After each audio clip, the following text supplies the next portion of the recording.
Hoje em Dia está de volta, estamos falando ou vamos falar a partir de agora mais de mau hálito. Os cuidados para evitar esse problema. Como avisar uma pessoa próxima do problema? Será que é possível fazer isso? Será que há algumas receitas caseiras que podem nos ajudar a combater este problema? E para isso a gente recebe a Silvia Stuber Folli, que é dentista da Universidade de São Paulo, e o André Rezende, que é fitoterapeuta. Primeiro eu vou perguntar para a Silvia. Silvia, você trouxe uma série de acessórios aqui. O segredo realmente para lutar contra o mau hálito. Primeiro segredo é a correta escovação e a limpeza da língua. Exato. O mau hálito está causando, tudo leva a crer, 90% dos casos estão relacionados à higiene oral. Então, o depósito, aquela saburra que foi mostrada na nossa reportagem ali, aquela coisa branca que está na língua. Branca, amarelada, esbranquiçada, ela tem que ser removida, porque ali tem um monte de bactéria. E elas adoram a língua, porque tem um monte de nicho onde elas se instalam e começam a fermentar e liberam gases, que são sulfetos, que tem aquele cheiro de enxofre, que é um cheiro parecidinho com o que a gente, que a gente sente, puxa, aquela pessoa está com mau hálito, ruim. Esse cheiro são dos gases de enxofre liberados por essas bactérias. E aquela história, muita gente fala, não, fiquei muito tempo sem comer, ou estou fazendo um regime forçado, então estou com o estômago vazio e estou com mau hálito. Tem relação? A relação é a seguinte, quando você para de comer, o seu fluxo salivar, ou seja, a saliva que está na sua boca, ela diminui. E você entra numa hipoglicemia, que é o quê? Você não tem mais açúcar no sangue e tudo mais. Então, tudo reduz. Ele entra num processo de redução metabólica. Então, sem saliva, eu não consigo lavar. Então, as bactérias ficam ali fermentando e outra vez jogando os sulfetos no ar. Quem tem mau hálito pode não saber que tem? Pode, e a maioria das pessoas não sabe que tem. Esse é o Como grande problema. Então, o Disque Denúncia. É. Disque Mau Hálito, como que é o... O Disque Denúncia, existe esse site, né, da associação, que foi formada até uma associação para se pesquisar os odores, para você ver como isso incomoda a população. Incomoda mesmo, né? A gente sabe que quando a gente sente o cheiro, a gente não consegue nem conversar com a pessoa, é uma coisa muito desagradável e mais incômodo ainda, como que você vai falar para a pessoa que está com mau hálito, né? Então, é uma coisa que não tem muito, você tem que perguntar para o parente, para o mais próximo, para alguém da família e principalmente para as crianças. As crianças são super sinceras nessa hora. Boa. Então, criança sempre vai falar a verdade, né? Então, não tem como errar. Você trouxe uma série de equipamentos aqui. A nossa velha e boa escova de dente, mas tem alguns companheiros da escova de dente. Me conta, vamos lá. Pois é. A gente não pode esquecer nunca da escova de dente, mas hoje em dia a gente tem alguns auxiliares, que são esses limpadores de língua. Eles têm esse formato, por quê? Porque esse formato você coloca na língua e faz um movimento delicado, você puxa e tira toda aquela placa branca, né? Aquela coisa que chama saburra. Tem vários tipos de formato, cada um se adapta a um tipo de língua, digamos, né? Você tem que ver o que se adapta melhor a você. A gente até estava conversando um pouquinho antes, aí você falou, olha, Silvia, eu uso esse daqui. Eu prefiro esse. Eu também prefiro esse, mas é uma particularidade. Pode ser que a Jane goste mais desse. Tem um ali que já vem com uma escovinha até.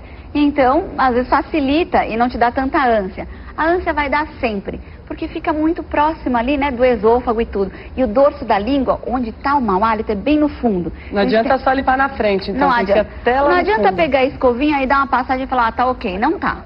Tem que ir lá no fundo, puxar e remover toda essa parte branca que dá o mau hálito. Agora, se a pessoa não tiver esse limpador de língua, ela faz o quê? Ela pode escovar? Pode a escovar, língua com escova de dente? Pode escovar sim. A gente pode até passar um pouquinho de pasta e escovar. Só que as escovas modernas, até que vocês vão ver na farmácia, estão vindo com o finalzinho da cabeça dela, tá com essa limpador de língua já acoplado. Então você também pode usar isso. Depende, você tem que ver, você tem que olhar depois no espelho, puxar a sua língua e falar, saiu a parte branca ou não saiu? Se não saiu, eu tenho que escovar mais e tenho que tirar. É isso que causa o mau hálito. Tá legal. Agora deixa eu lhe perguntar, por exemplo, quando usar o limpador de língua, durante a escovação, antes da escovação dos dentes, depois da escovação, qual é o momento certo? Olha, eu falo para meus pacientes, a maioria até hoje em dia são os jovens que chegam lá no consultório e falam, olha, como é que eu faço? Eu preciso ir para uma balada, funciona só eu usar um enxaguatório bucal lá e estou bem? Eu falo, olha, não. Tem que passar no mínimo 2 vezes esse limpador de língua. Escovou o dente, passou. Algumas pessoas passam até antes, então 2 vezes na mesma hora que você escova. Portanto, vamos lá, então você limpa, passa o limpador de língua, escova os dentes e aí depois passa de novo? Passa de novo, porque ali fica pasta e tudo mais, você remove tudo e completa a sua higiene. E quantas vezes por dia tem que escovar os dentes e a língua? no mínimo 3 vezes, né, como é indicado, mas toda vez que você se alimentar, principalmente quando você come cebola, alho, essas coisas, nunca esquecer. Vamos levar na bolsa um kit de higiene e escovar. Sempre que se alimentar, escovar os dentes. Não posso, não tô com a escova nem nada, vamos fazer um bochecho, vamos dar um jeito, porque não pode ficar. Você falou sobre o enxaguante bucal, sobre os produtos, muitas vezes as pessoas usam isso, levam isso na bolsa, a mulher leva na bolsa, enfim. Só isso, por que só isso não resolve? Porque aquele enxaguante, ele mascara só o problema.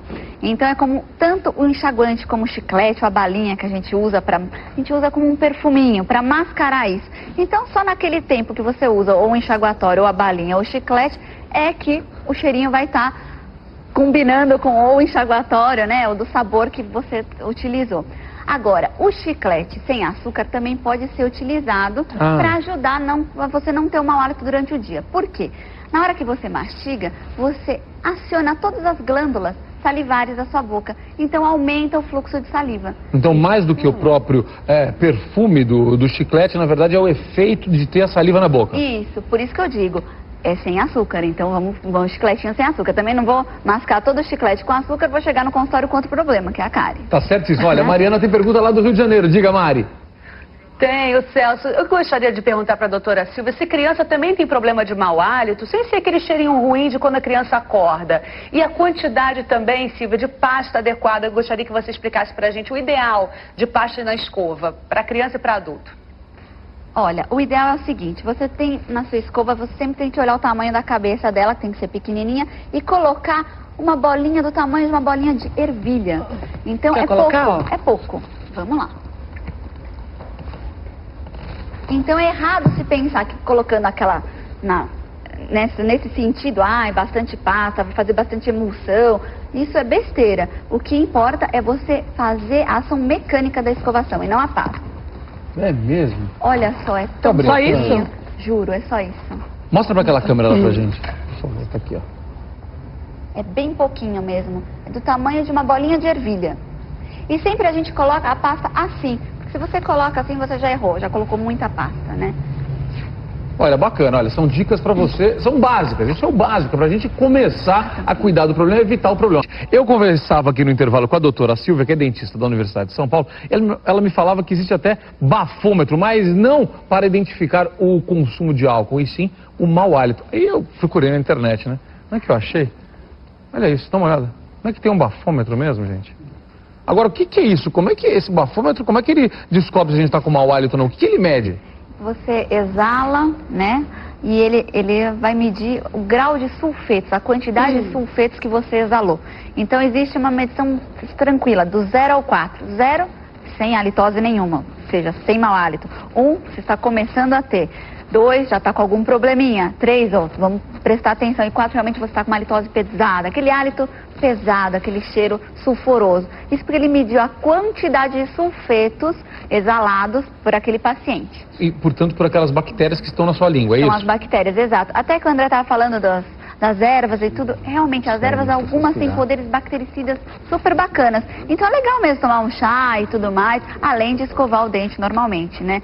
O importante do mau hálito é determinar a causa, da onde que ele está vindo, e se ele é esporádico ou não, ou seja, se ele acontece de vez em quando ou se acontece sempre. Se acontecer sempre, tem que procurar um dentista. Porque tem um tratamento? Claro, existe um tratamento. O tratamento, ele leva um tempo para acontecer, porque eu preciso primeiro identificar a causa do meu paciente. Pode ser que a sua causa seja diferente da Jane, diferente da Cris, diferente do André. Então eu preciso identificar como é que está acontecendo esse mau hálito. É por causa da digestão? É porque a sua alimentação está errada? É porque você não está higienizando? Higienizar é a primeira coisa. Então já começa o tratamento aprendendo a higienizar. E seguindo direitinho os cuidados e tudo que a gente indica, a pessoa, em um tempo determinado, um curto prazo, de 3 a 6 meses, começa já a melhorar muito. O convívio social melhora, a pessoa começa a conversar melhor, a rir e tudo mais. Não adianta, que nem eu estava falando com a Jane, colocar um vestido versátil, uma sandália maravilhosa, e lá abriu a boca e aquele mau cheiro, meu Deus, né? Não tem como, né? É assustador. Assustador, é muito inconveniente e acaba com qualquer primeira impressão. Essa realmente fica, né? E é bom a né? gente saber que tem tratamento. Eu gostei, isso é uma notícia importante. Só que tem que procurar um especialista. Existe. O ideal é realmente procurar um dentista e conversar com ele. E falar. Muita gente tem vergonha. Tenho vergonha de falar até pro dentista. Vou lá, escovo o dente, passo enxaguatório pra sentar na cadeira. Não, vamos conversar, vamos ver o que está acontecendo. E descobrir a causa do seu mau hálito. Perfeito.